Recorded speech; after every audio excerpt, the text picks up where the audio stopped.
दूर किसी जंगल में एक जादुई चूड़ियों का पेड़ था जिस पर तरह तरह के रंग बिरंगे चूड़ियां थे। जादुई चूड़ी का पेड़ जिस पक्षी को जो चूड़ी पसंद आ जाता था वह उन्हें वही चूड़ी ही दिया करता था। कालू जी, मेरे प्यारे पति कालू जी, मैंने सुना है जंगल में एक जादुई चूड़ियों का पेड़ है जो सबको रंग बिरंगे चूड़ियां दिया करता है। आप मेरे लिए कुछ चूड़ियां ला दीजिए ना। गौरी जी, मुझे नहीं करना यह औरतों वाली काम। आपका काम है, आप खुद कीजिए ना। कालू जी, मैं चली जाती मगर बाहर इतना तेज धूप है, मेरा रंग काला हो जाएगा। गौरी जी, आप तो पहले से ही काली हैं, थोड़ी और काली हो जाएंगी तो क्या फर्क पड़ने वाला है। खबरदार कालू जी, आपने मुझे फिर काली बोला तो मैं अब जा रही हूँ रानू चिड़िया के पास, उसके साथ जाकर चूड़ी ले आऊंगी। इतना बात बोलकर गौरी कवि रानू चिड़िया के पास जाती है और उससे चूड़ी लाने के लिए बोलती है। रानू चिड़िया, मैं चूड़ियाँ लेने जा रही हूँ, तुम्हें भी मेरे साथ चूड़ी लेने चलना है। गौरी जी, हाँ, मेरी भी सारी चूड़ियाँ खत्म हो गई हैं, मुझे भी चूड़ी लेने जादुई चूड़ी के पेड़ के पास जाना है। फिर रानू चिड़िया और गौरी कवि चूड़ियाँ लेने जादुई चूड़ी के पेड़ के पास जाती हैं। जादुई चूड़ी के पेड़ जी, जादुई चूड़ी के पेड़ जी, मुझे कुछ चूड़ियाँ दे दे, मेरी सारी चूड़ियाँ खत्म हो गई हैं। गौरी कवि का बात सुनकर जादुई पेड़ गौरी कवि और रानू चिड़िया को रंग बिरंगे चूड़ियाँ दे देता है, जिसे लेकर वह दोनों अपने घर चली आती हैं।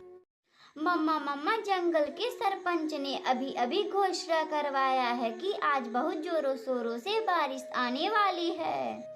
गुड़िया बेटी, अपना घर टूट भी सकता है, हमें जरूर कुछ करना चाहिए। मैं अभी कुछ पक्षियों से मदद मांगने जा रही हूँ, आप अपना ख्याल रखिएगा। इतना बात बोलकर मम्मा चिड़िया सभी पक्षियों के पास जाती है जो सभी एक साथ बैठे हुए थे। अगर यह बारिश आ जाएगी तो सब तहस नहस हो जाएगा। राजू कबूतर, तुम ठीक बोल रहे हो, हमें जरूर कुछ करना चाहिए। तभी उसी झुंड में कालू कौवा बोलता है। क्यों ना हम लोग लकड़ियों को इकट्ठा कर कर अपना एक मजबूत वाला लकड़ियों का घर बनाएंगे। हाँ, यह सही रहेगा। अब हम लोग सभी लकड़ियों को इकट्ठा कर कर एक मजबूत का लकड़ी का घर बनाएंगे। इतना बात बोलकर सभी पक्षी लकड़ियों को खोज खोज कर अपना मजबूत सा घर बनाते हैं, लेकिन बारिश का कहर इतना तेज था कि सभी घर टूट जाते हैं। मम्मा मम्मा, अपना घर तो टूट गया, अब हम लोग क्या करेंगे? गुड़िया बेटी, बारिश तो बहुत तेज आ रही है, मुझे तो कुछ समझ भी नहीं आ रहा, मैं करूँ तो क्या करूँ? उसी बारिश में रानू चिड़िया और गुड़िया की बातें जादुई पेड़ सुन रहा था। तभी जादुई पेड़ रानू चिड़िया से बोलता है। रानू चिड़िया, मैं तुम्हें एक चूड़ी का घर दे रहा हूँ जो बहुत ही मजबूत होगा, इसका बारिश कुछ नहीं बिगाड़ पाएगा। तभी जादुई चूड़ियों का पेड़ एक चूड़ी वाला रानू चिड़िया को घर दे देता है जो बहुत ही मजबूत था, जिसमें रानू चिड़िया और गुड़िया खुशी खुशी रहने लगती हैं। अगर आपको यह कहानी अच्छी लगे तो वीडियो को लाइक करें और चैनल को सब्सक्राइब करें और बेल आइकन को दबाना ना भूलें। हमें कमेंट बॉक्स में बताएं कि हमारी कहानी आपको कैसी लगी। दूर किसी जंगल में मम्मा चिड़िया अपने बच्चों के साथ हंसी खुशी रहती थी। मम्मा चिड़िया अपने बच्चों को बहुत प्यार करती थी और उनका बहुत ख्याल रखती थी। मम्मा, मुझे एक बुढ़िया का बाल खाना है, आते वक्त आप मेरे लिए बुढ़िया का बाल लेते आइएगा। मम्मा, मुझे भी जो कुकू कह रहा है वही खाना है। कुकू और गुड़िया, आप लोग चिंता ना करें, मैं आते वक्त बुढ़िया का बाल लेते आऊंगी।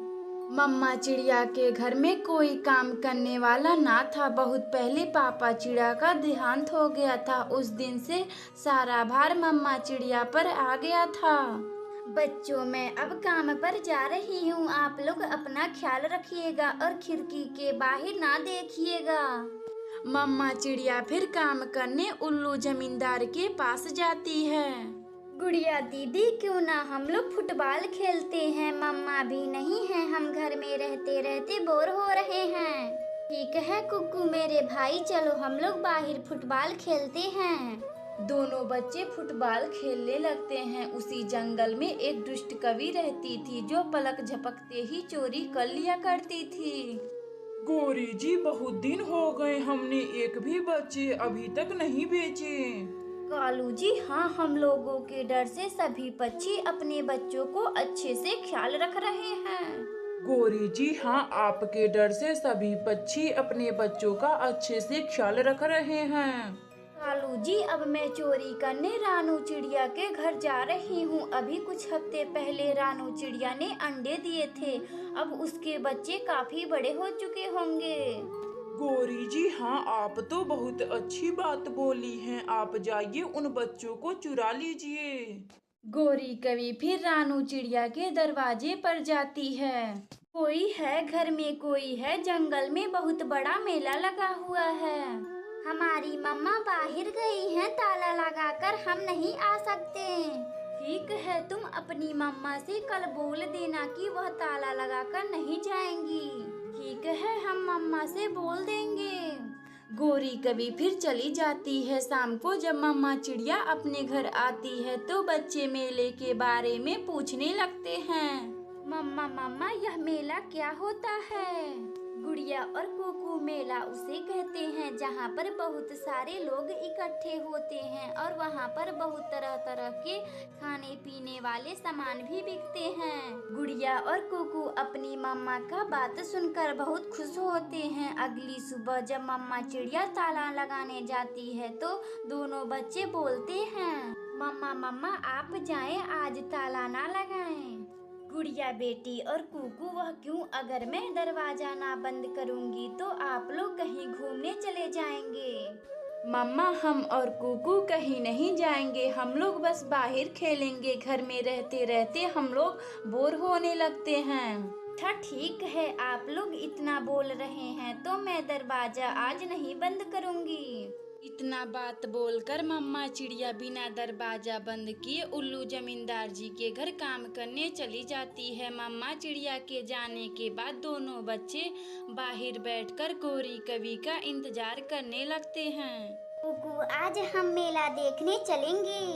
गुड़िया दीदी, हाँ, वह आंटी आज हमें मेला दिखाने ले चलेंगी। बच्चे ऐसे बातें करते करते गौरी कवि का इंतजार कर रहे थे। तभी वहाँ गौरी कवि आती है और दोनों बच्चों को मेला दिखाने के बहाने उन्हें बेचने ले जाती है। अरे, यह तो मेरे कुकू और गुड़िया हैं, इन्हें गौरी कवि बेच रही है। मुझे अपने बच्चों को जल्दी बचाना चाहिए। मम्मा चिड़िया फिर अपने बच्चों को बचाने के लिए लंबी उड़ान भरती है और गौरी कवि को रोक लेती है।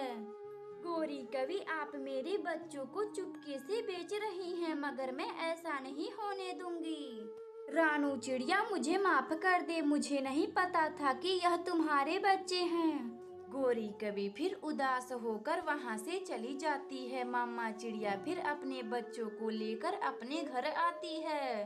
बच्चों, मैंने आपसे बोला था ना कि घर के बाहर ना निकलिएगा। मम्मा मुझे माफ कर दे, अब मैं अनजान के साथ कहीं नहीं जाऊंगी। मम्मा मुझे माफ कर दें। कुकू और गुड़िया अपनी मम्मा से माफी मांगकर खुशी खुशी रहने लगते हैं। अगर आपको यह कहानी अच्छी लगे तो वीडियो को लाइक करें और चैनल को सब्सक्राइब करें और बेल आइकन को दबाना ना भूलें। हमें कमेंट बॉक्स में बताएं कि हमारी कहानी आपको कैसी लगी। दूर किसी जंगल में मम्मा चिड़िया अपनी बेटी गुड़िया के साथ रहा करती है। एक दिन गुड़िया अपनी मम्मा से बोलती है, मम्मा मम्मा, मुझे खीर खाने का बड़ा मन कर रहा है, आप मेरे लिए खीर बना दीजिए ना। क्या मेरी बेटी गुड़िया को खीर खाने का बड़ा मन कर रहा है, मगर घर में तो दूध ही नहीं है। मम्मा, आप मुझे कुछ पैसे दे दे, मैं अभी जाकर दुकान पर से दूध लाती हूँ और आप खीर बना दीजिएगा। फिर मम्मा चिड़िया गुड़िया बेटी को कुछ पैसे दे देती है, जिसे लेकर गुड़िया रामू काका के दुकान से दूध खरीद कर ले आती है। मम्मा ये लीजिए दूध का पैकेट, आप फटाफट मेरे लिए खीर बना दीजिए। मम्मा चिड़िया अपनी बेटी गुड़िया के लिए खूब मीठा डालकर खीर बनाती है, जिसका स्वाद बहुत ही स्वादिष्ट था। मम्मा खीर तो बहुत ही गर्म है, इस खीर को हम सुबह खाएंगे। गर्म खीर खाने में वह मजा नहीं है जो ठंडी खीर खाने में है। गुड़िया बेटी, आपका जब मन करेगा तब आप खीर निकाल कर खा लीजिएगा। मम्मा क्यों नहीं, हम इस खीर को फ्रिज में रख देते हैं, जिसे कल सुबह खाने में बहुत मजा आएगा। गुड़िया बेटी, हमारे घर तो फ्रिज भी नहीं है। मम्मा क्यों नहीं, हम इस खीर को गोरी आंटी के फ्रिज में रख देते हैं। गुड़िया बेटी, हाँ आप जाइए, गोरी आंटी के फ्रिज में रख दीजिए। गुड़िया फिर अपनी खीर को लेकर गोरी आंटी के घर जाती है। गोरी आंटी, मम्मा ने खीर बनाई है, हम इसे सुबह में खाएंगे। ठंडा खीर तो खाने में बहुत ही मजा आता है, आप इसे फ्रिज में रख दीजिए। गुड़िया, क्या तुम्हारी मम्मा खीर बनाई है? यह तो बहुत ही स्वादिष्ट होगा। गोरी कवि को खीर देखकर मुंह में पानी आ जाता है और वह अपने फ्रिज में खीर रख देती है। शाम गुजर जाती है। रात को गोरी कवि को रानू चिड़िया का खीर का स्वाद उसके नाक में आ जाता है। गोरी कवि को खीर खाने का बड़ा मन करता है। मैंने तो बचपन में ही खीर खाई थी, क्यों ना मैं थोड़ी सी खीर चखकर देखती हूँ। गोरी कवि फिर खीर चखकर देखती है, जो बहुत ही स्वादिष्ट थे, और गोरी कवि सभी खीरों को खा लेती है। अरे वाह, यह रानू चिड़िया कितना मजेदार खीर बनाती है, इसके हाथों में तो जादू है, जादू।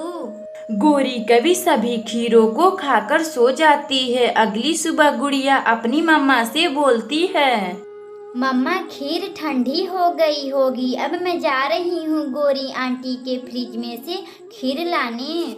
गुड़िया बेटी, हाँ क्यों नहीं, आप जाइए और खीर लेकर आइए, फिर हम उसे बड़े मजे से खाएंगे। गुड़िया चिड़िया फिर गोरी कवि के पास जाती है। गोरी आंटी जी, मेरी खीर ठंडी हो गई होगी, आप मुझे मेरा खीर दे दीजिए, हम उसे बड़ी मजे से खाएंगे। खीर? कैसी खीर? वह तो मैंने खा गई है, फ्रिज में रखने का किराया समझकर। गोरी आंटी, वह खीर मेरी मम्मा मेरे लिए बनाई थी, आप उसे खा ली हैं? गुड़िया, वह तो मैं खीर खा ली हूँ, तुम जाकर अपनी मम्मा से बोलकर दूसरा खीर बनवा लो। गुड़िया फिर वापस अपने घर आती है और पूरी बात अपनी मम्मा को बताती है। गुड़िया बेटी, आप चिंता ना करें, मैं अभी खीर बना देती हूँ। रानू चिड़िया फिर अपनी बेटी गुड़िया के लिए खीर बनाती है, जो बहुत ही स्वादिष्ट था। गुड़िया बेटी, ये लीजिए अपना खीर, आप इसे खाकर बताएं कि यह खीर कैसी बनी है। गुड़िया चिड़िया खीर खाती है, जो बहुत ही स्वादिष्ट था, और गुड़िया अपनी मम्मा की तारीफ करने लगती है। उस दिन से गुड़िया चिड़िया और रानू चिड़िया खुशी खुशी रहने लगती हैं। अगर आपको यह कहानी अच्छी लगे तो वीडियो को लाइक करें और चैनल को सब्सक्राइब करें और बेल आइकन को दबाना ना भूलें। हमें कमेंट बॉक्स में बताएं कि हमारी कहानी आपको कैसी लगी।